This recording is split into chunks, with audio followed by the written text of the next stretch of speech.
Straight to the point. Now, kinini ang nahitabo dito mahigala ta sa Middle East. Dilita sa mga panghitabo mahigala sa Iran. Kay gibumbahan man mahigala sa Amerika. Kagahapon mahigala kining tulo ka mga nuclear sites sa nasod sa Iran. Grabe dako ang damage kining Fordo, Natanz ug Isfahan. Bomba mahigala. Kung atong mahinumduman, ang pinaka grabe-grabe na gyud mga kagalaan nga panagbangga sa Iran ug Israel niadtong June 13. Adlaw kana mahigala nga Biyernes, Friday the 13th. Although dugay na nista mahigala last year pa nga nagbawas-bawas gyud ang Iran ug Israel. But niadtong June 13 mao na gito dako-dako nga paglusad og airstrike sa Israel padong dito sa Iran. Nibawas po ng Iran og pauwan og mga missiles ngadto mahigala sa Israel. Now, ang US pinaagi mahigalang President Donald Trump niingon mga higala nga iyang hunahunaon within 2 weeks kung moapil ba sa gira o di ba. Straight to the point. Within 2 weeks. Awa man maabtig 2 weeks. 2 days mahigala. Bomba mahigala ang US. Straight to the point. Karon, bahin ang opinion sa mga tao. Labot ini mahigalang pagsud na sa United States of America ni ining maong gira. Ang uban mahigala wa kauyon, ang uban sad na kauyon. Atong i-discuss. Ang area diin didto gihimo ang mga nuclear bombs matod pa sa aligasyon. Bukid kini. Kining Fordo mga higala nga area tuwa sa ilawom gyud gihimo kanang maong nuclear program sa Iran. Di na basta-basta mahigala makuha kining Natanz ug Isfahan. So dunay nuclear program kining Iran. Although mulimod ang Iran dili kana siya kuno pang military, dili na pang bomba, ang ila kuno pang civilian use lang. Pero nagduda ang international community nga naghimo gyud mo diha. Nganong tuwa man ito sa bukid indakin? Nganong lao man kayo? Nganong man nga tuwa man gyud sa underground nga gipanalipdan ba? Nga dili basta-basta mahigala nga mapuhag kanang maong nuclear program. Straight to the point. Mura ba og kana na ang ibutang talang kanang istorya tag tinuod ba? Ang Iran indakin naghimo sila og mga nasa nuclear program na ingon sa dili man for civilian purposes la man Pero civilian purposes ngano man nga tuwa man gyud sa inakilawman sa gyud. Gitago man gyud ninyo nagmaayo nga dili gyud di ba ma-check ba? Kay kini gud mga higalang United Nation o kini ni ang nagmonitor ini mahigala kay doon na may international monitoring nga gipahigayon ini kining IAEA mao man ni mga higalay nagmonitor sila may nagsulti nga ang Iran dili man mo cooperate nila inigsusi kay moingon ng Iran nga pag civilian naman ning amo pero ngano ang level sa uranium taas man kaayo pambumba man matod pa sa kinini ang report kining Global Nuclear Watchdog nga dili man mo cooperate ang Iran god. Matod pa nila mga higala. So kung dili mo cooperate ang Iran, maghatag sa threat. Maghatag og threat kini god mahigala actually sa international law god mga kaigsunan kinigong 5 ka mga permanent members tinuoray lang. UN permanent members sa UN Security Council, medyo bintahoso sa ganun sila. Prangka ba lang pag-istorya? Kini silang 5, US, UK, France, Russia, o kining China. Kini 5. Mao man yung pinaka-powerful sa tibok kalibutan with respect to security. Kini man pinaka-ngilngig. Kining 5, di ni mo sugot og dunay mga nasod nga gusto pod mahigalang mo sikat og mga nasod mahigala nga dunay capacity nga makasukol nila. So ilang badlungon di sa gusto nga dunay maghimog nuclear. Mo nagiingon sama ning US, di mi musugot ha magkuan mog nuclear kay kamera. Yagi talang nagkataw-katawa ha. Mao po ning Russia kining China kining lima gyud. Mga gamahanan. So nalimit lang anang lima.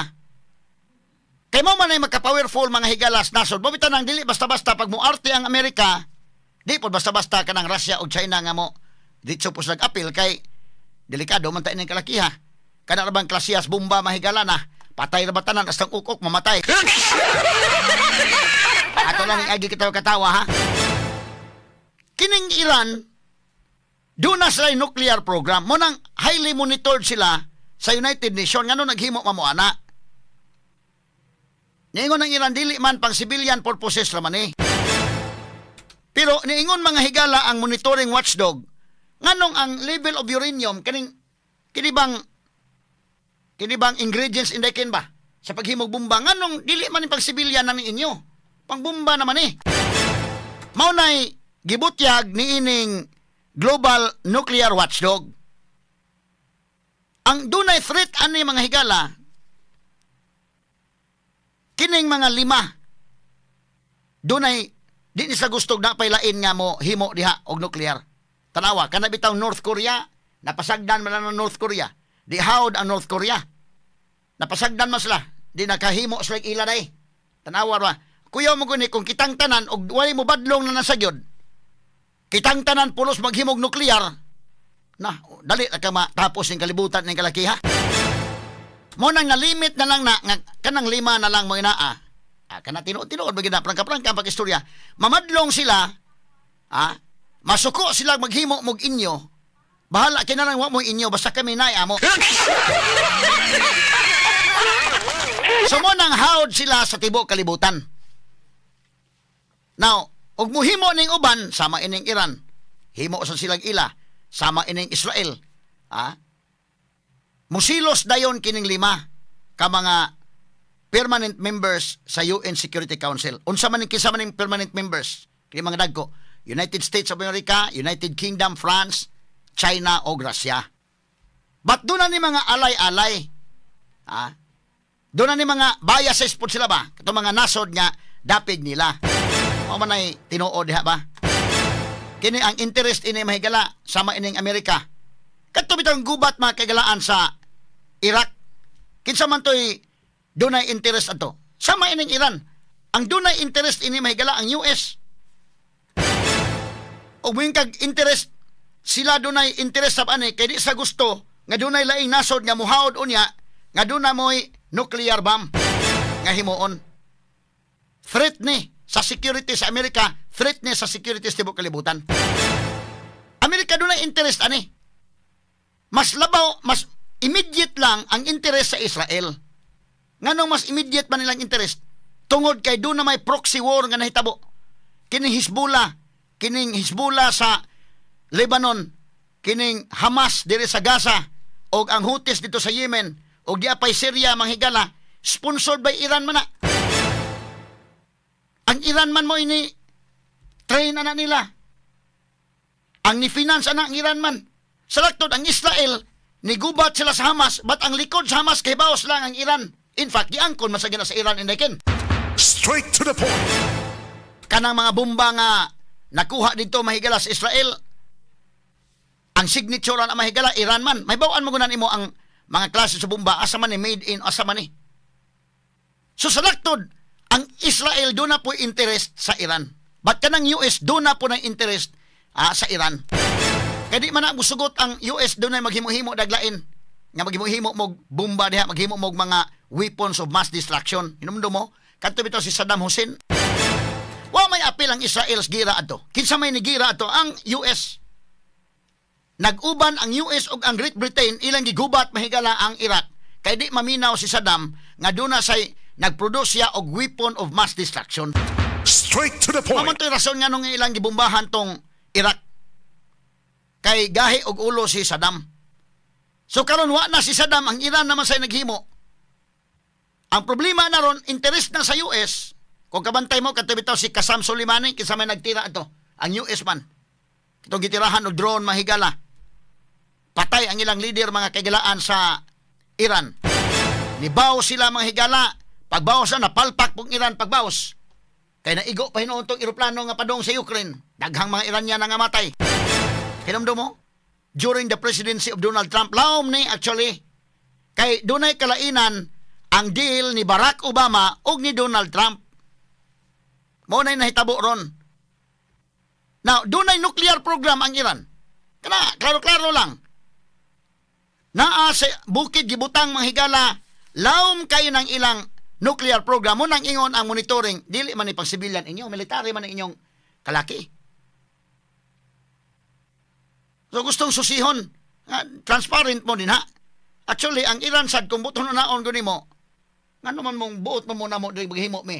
Pwede kong anaon day, pero magbuot magdikta man gani mga nasod mahigalang dagko.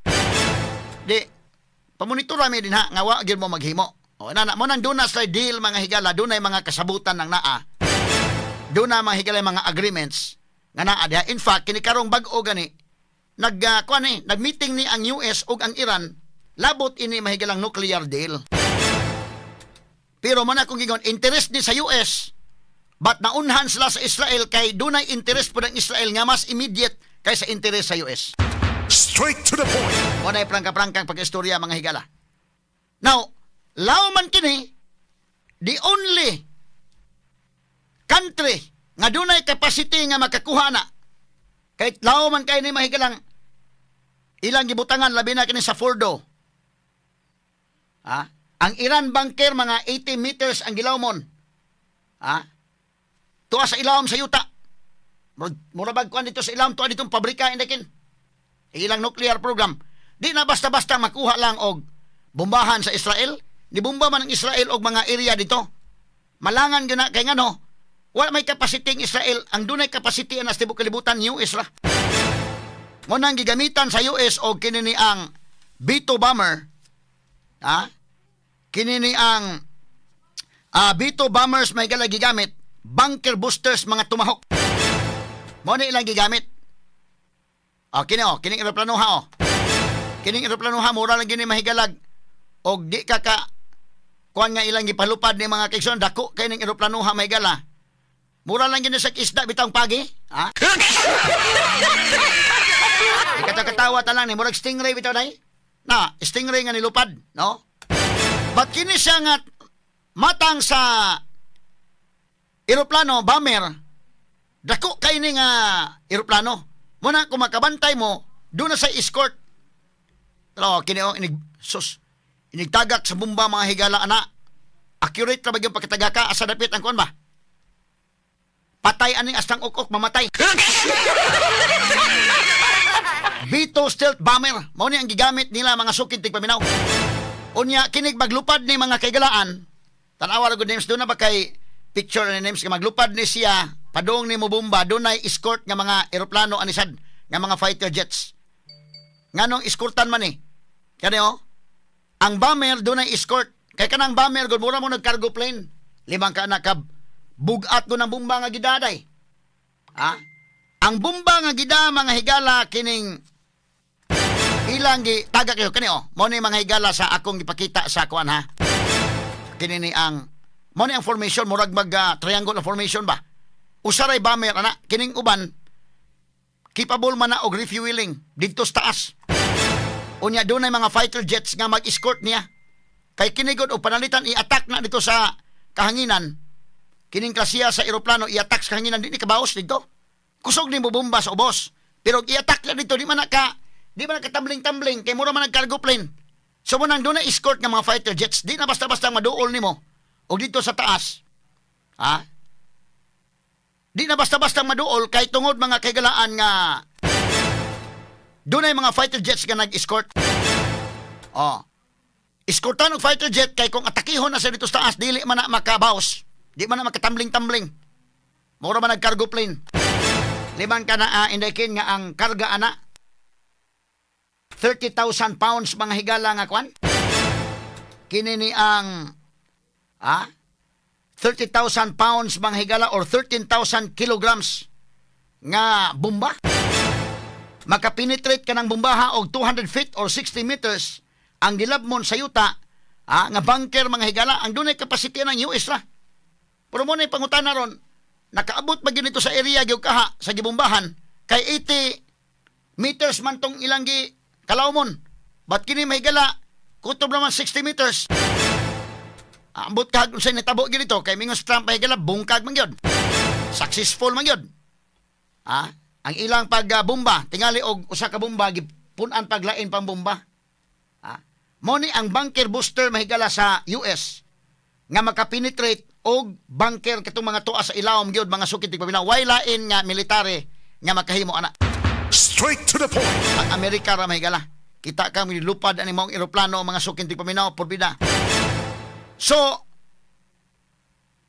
ang tulog yun ka mga nuclear sites sa Iran ang na puhag kagahapong adlaw nga niingon si Trump mga higala nga tagaay ko og 2 weeks kay mo decide siya mo appeal ba siya dili.